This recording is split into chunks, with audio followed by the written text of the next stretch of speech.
कृष्ण गोविंद गोविंद गोपाला कृष्ण गोविंद गोविंद गोपाला भज मोर मुकुट श्री नंद लाला भज मोर मुकुट श्री नंद लाला।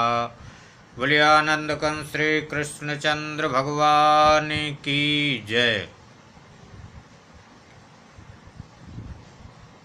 बारह भगवान ने हिरण्याक्ष का उद्धार किया, मार दिया, लेकिन बारह भगवान के मारने पर भी हिरण्याक्ष मुक्त नहीं हुआ। मुकुत न भय हते भगवाना, मुकुत न भय हते भगवाना। तो भगवान के मारने पर भी मुक्त नहीं हुए। आखिर क्यों नहीं मुक्त हुए?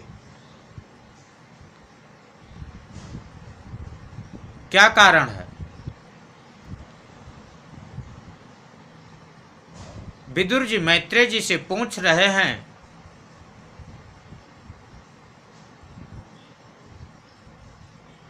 कि ये किस कारण से मुक्त नहीं हुए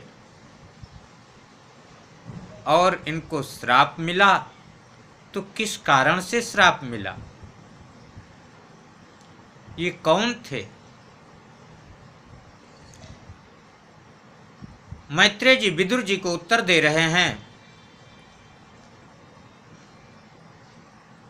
कि द्वारपाल हरि के प्रिय दो, जय अरु विजय जान सबको।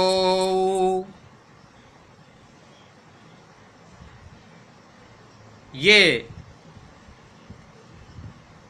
जो हिरण्याक्ष अभी बारह भगवान के द्वारा मारा गया, तो ये जय और विजय नाम के दोनों दो द्वारपाल हैं। किसके? भगवान हरि के। कहाँ? वैकुंठ लोक में। वैकुंठ लोक में ये जय और विजय दोनों द्वारपाल हैं, थे पहले समय में। एक बार क्या हुआ कि ब्रह्मा जी के मानस पुत्र सनक सनंदन सनातन सनत कुमार चारों ऋषि ब्रह्मर्षि, जो कि ये हर समय 5 वर्ष के ही रहते हैं। क्यों 5 वर्ष के रहते हैं? क्योंकि ब्रह्मा जी ने इनसे कहा कि तुम सृष्टि करो, और जब इन्होंने मना कर दिया तो ब्रह्मा जी ने कहा कि ठीक है, ये जब तुम सृष्टि नहीं करोगे तो तुम हर समय 5 वर्ष के ही रहोगे।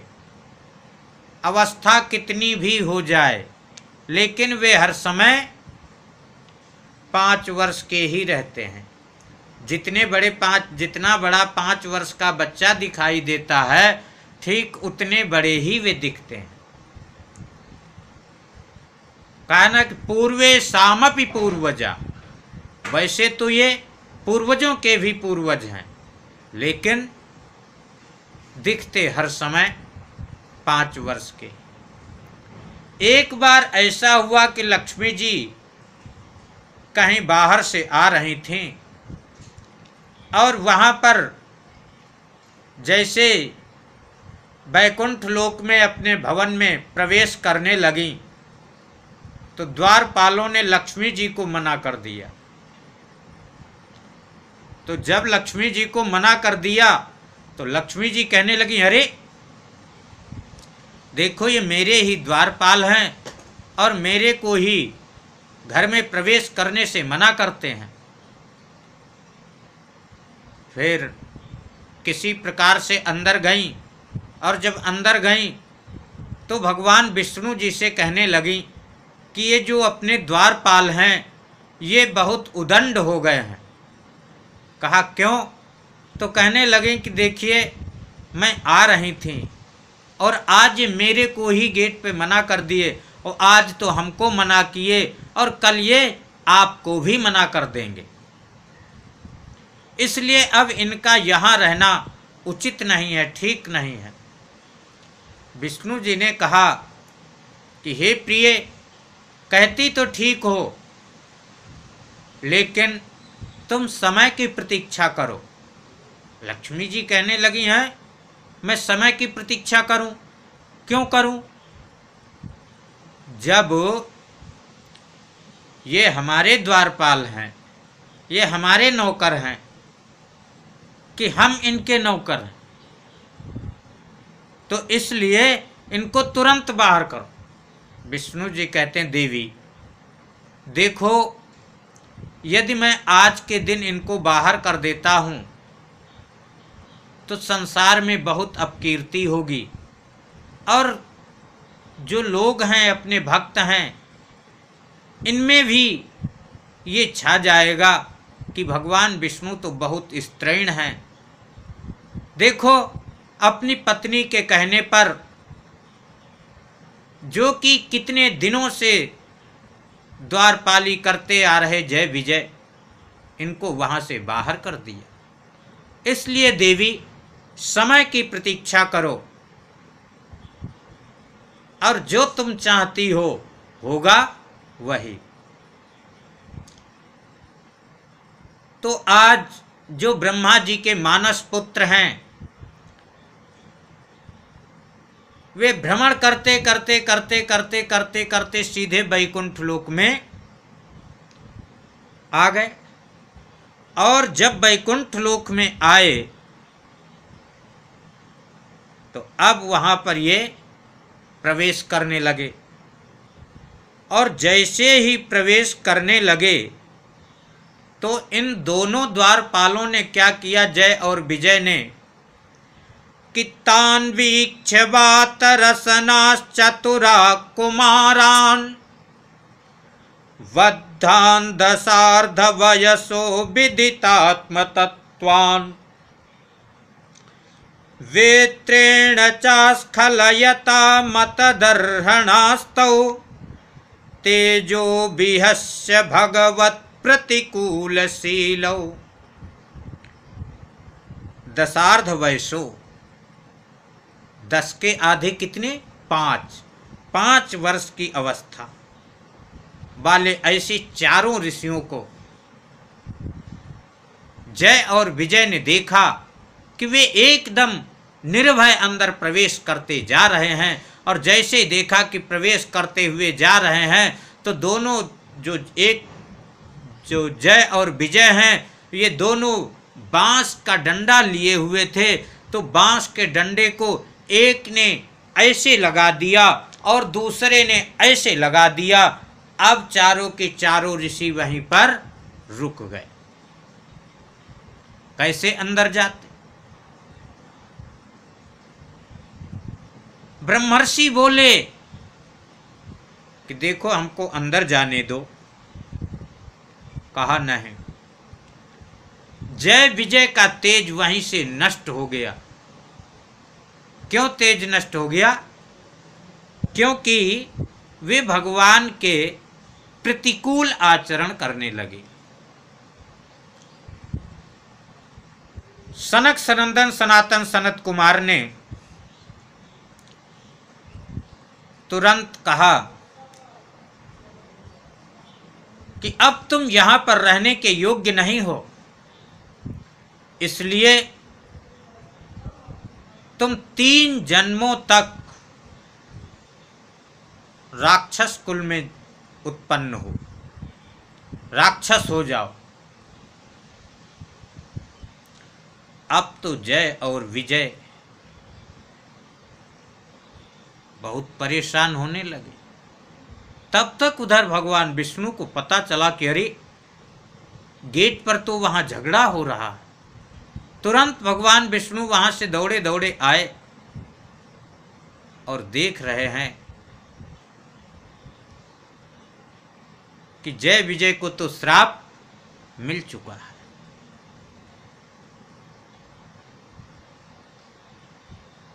जब जय विजय को श्राप मिल चुका, भगवान ने पहले जय विजय से कहा कि देखो, तुम्हारे द्वारा अपराध हुआ है, गलती हुई है, तुमको ऐसा नहीं करना चाहिए। ये ब्राह्मण तो मेरे हृदय हैं और इनके साथ तुमने अपराध किया है, इसका मतलब है तुमने मेरे साथ अपराध किया। लेकिन फिर भी तुम मेरे द्वारपाल हो, मेरे भक्त हो। यदि तुम 3 जन्म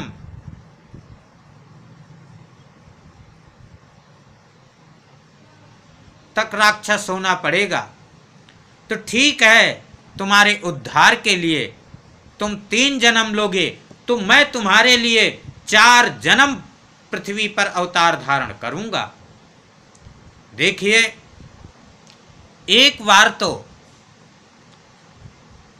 हिरण्याक्ष का उद्धार किए तो 12 भगवान का अवतार लिए, फिर हिरण्याकश्यप का उद्धार किए तो नृसिंह भगवान का अवतार लिए, फिर इधर रावण कुंभकर्ण का उद्धार किए तो राम जी का अवतार लिए, इधर कंस और दंतवक्र का उद्धार किए तो कृष्ण जी का अवतार लिए। तो इस प्रकार से भगवान जय विजय को समझाए, और जब जय विजय तो चले गए, वे तो पतन हो गया, तब सनकादिकों से कहते हैं, हे ब्राह्मणों, कि यस्यामृतामलयसा श्रवणावगाः सद्यः पुनाति जगदा स्वपचाद्विकुण्ठः सोऽहं भवद्भ्य उपलब्धसुतीर्थकीर्तिः छिन्द्यां स्वबाहुमपि वः प्रतिकूलवृत्तिम्। कि हे ब्राह्मण देवताओं, आपके द्वारा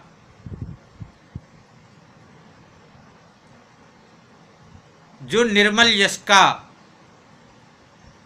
गान किया जाता है, संतों के मुख से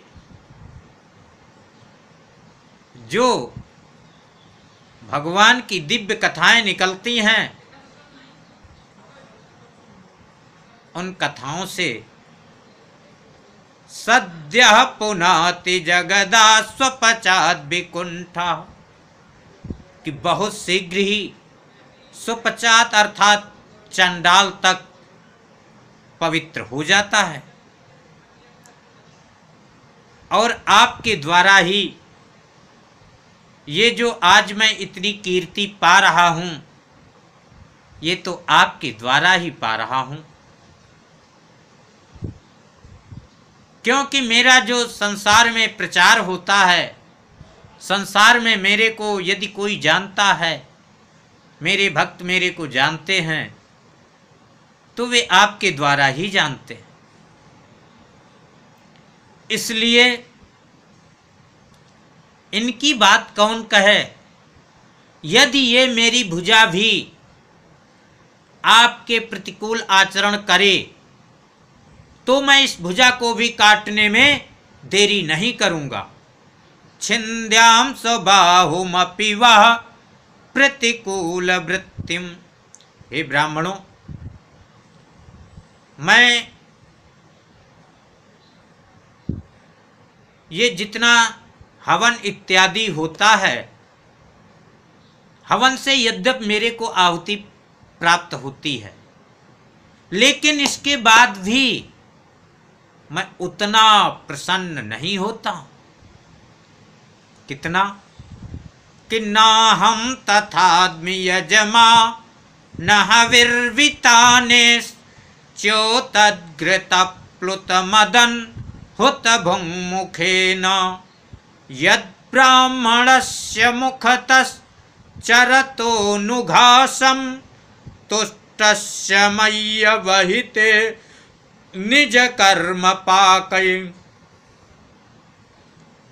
कि यजमान के द्वारा हवन कुंड में आहुति देने पर भी मैं उतना प्रसन्न नहीं होता हूँ कि जितना जब कोई ब्राह्मण, जब कोई यजमान ब्राह्मण को भोजन कराते हैं और अच्छा अच्छा मिष्ठान खिलाते हैं और मिष्ठान खाते समय ब्राह्मण देवता अपने हाथ से ग्रास मुख में ले जाते हैं और जिह्वा के ऊपर रखते हैं और जितना जितना स्वाद वे ब्राह्मण देवता लेते जाते हैं, मैं उतना ही उतना प्रसन्न होता जाता हूँ।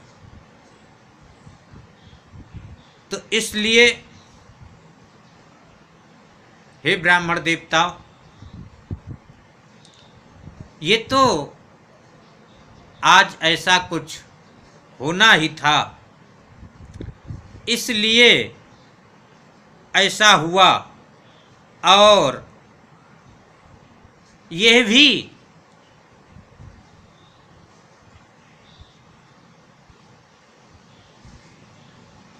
आपकी ही इच्छा थी, ये आपके द्वारा कुछ नहीं। ये क्या है कि इनका जो पाप था उस पाप का ही ये प्रायश्चित है। ये अपने पाप के द्वारा अपने हाथ ही गिर गए। इधर एक दिन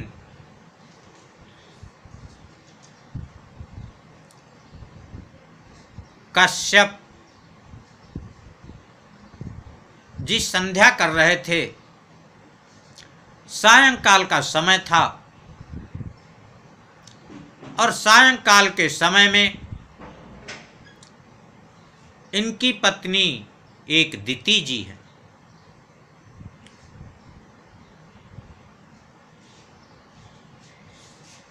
दिति जी का मन उस समय विचलित होने लगा और दिति जी जो कि यज्ञशाला में कश्यप जी संध्या कर रहे हैं,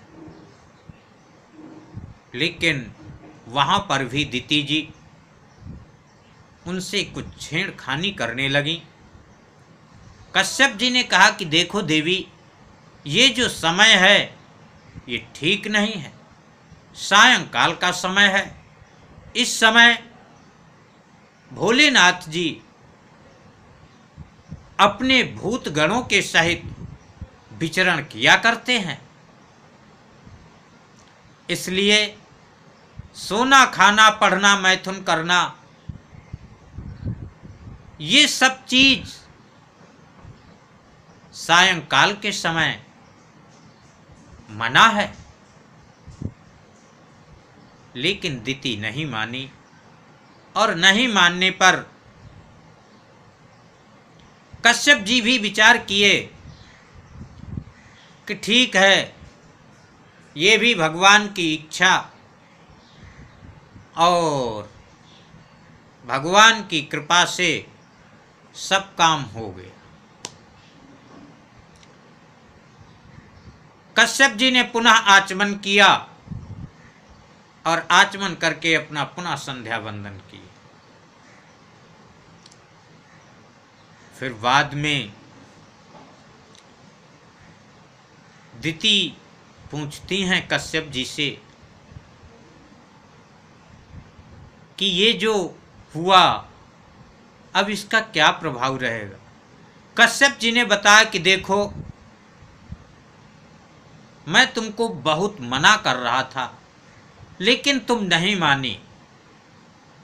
अब क्या होगा कि तुम्हारे 2 पुत्र उत्पन्न होंगे और वे भी राक्षस।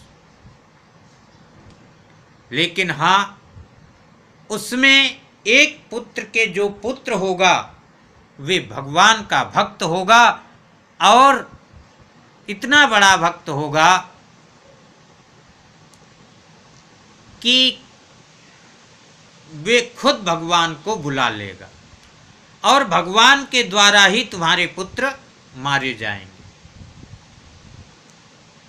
जब दिति ने सुना कि हमारे पेट में 2 राक्षस हैं, तो उसने कहा कि ठीक है, अब मैं क्या करती हूँ कि मैं उनको बाहर ही नहीं निकलने दूंगी। रोक लिया और भक्तों 100 वर्ष तक दिति गर्भ धारण किए रही, बाहर निकलने ही नहीं दी। और जब 100 वर्ष के बाद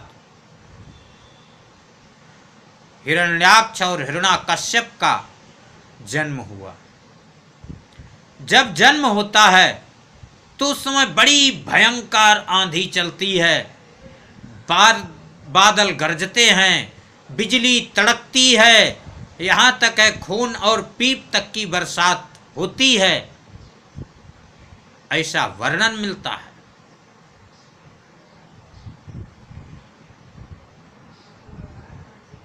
जब वे दोनों हिरण्याक्ष और हिरण्याकश्यप दोनों जन्म ले लिए और धीरे धीरे बढ़ने लगे और इतने लंबे हैं कि उनके शरीर का जो वर्णन है वे क्या है कि दिविश प्रसौहे मकिरीट कोटिभिर निरुद्ध काष्ठौ स्फुर दृंगदा भुजौ गाम काम्पयन्तौ चरणै पदे पदे कट्या सुकांचार कमतेत्यतस्थतु। तो जब बड़े हुए तो वे चलते हैं तो उनके सिर में जो मुकुट लगा है वे दिविश प्रसव, स्वर्ग का स्पर्श करता, स्वर्ग में तक रेखा खिंच जाती है। जो सोने का मुकुट है उस मुकुट से स्वर्ग आसमान में रेखा खिंच जाती है। बड़ी मोटी मोटी लंबी लंबी भुजाएं हैं, ऐसा लग रहा है कि जैसे मानो वृक्ष की ही मोटी मोटी डाल। जब वे चलते हैं तो गाम काम पयंतौ चरणै पदे पदे, कि पद पद पर जैसे ही पृथ्वी पर पैर रखते हैं तो पृथ्वी कांप जाती है, हिलने लगती पृथ्वी। तो इस प्रकार से हिरण्याक्ष का उद्धार तो आप लोग पिछले वीडियो में श्रवण कर ही चुके हैं। और ये दोनों हिरण्याक्ष और हिरण्याक्ष की जो हिरण्याकश्यप की कथा अभी आगे 7वें स्कंध में श्रवण कराई जाएगी। और अब यहाँ पर आप स्वयंभू मनु के वंश का वर्णन श्रवण करेंगे। और जो स्वयंभू मनु का वंश है इसका वर्णन ये अगले वीडियो में श्रवण करेंगे। आइए 2 बार भगवान का नाम लेते हैं। कृष्ण गोविंद गोविंद गोपाला, कृष्ण गोविंद गोविंद गोपाला, भज मोर मुकुट श्री नंद लाला, भज मोर मुकुट श्री नंद लाला। बोलिए आनंद कंस श्री कृष्ण चंद्र भगवान की जय। बोलिए वृंदावन बिहारी लाल की जय। बोलिए जमुना पट रानी की जय। बोलिए राधा रानी की जय।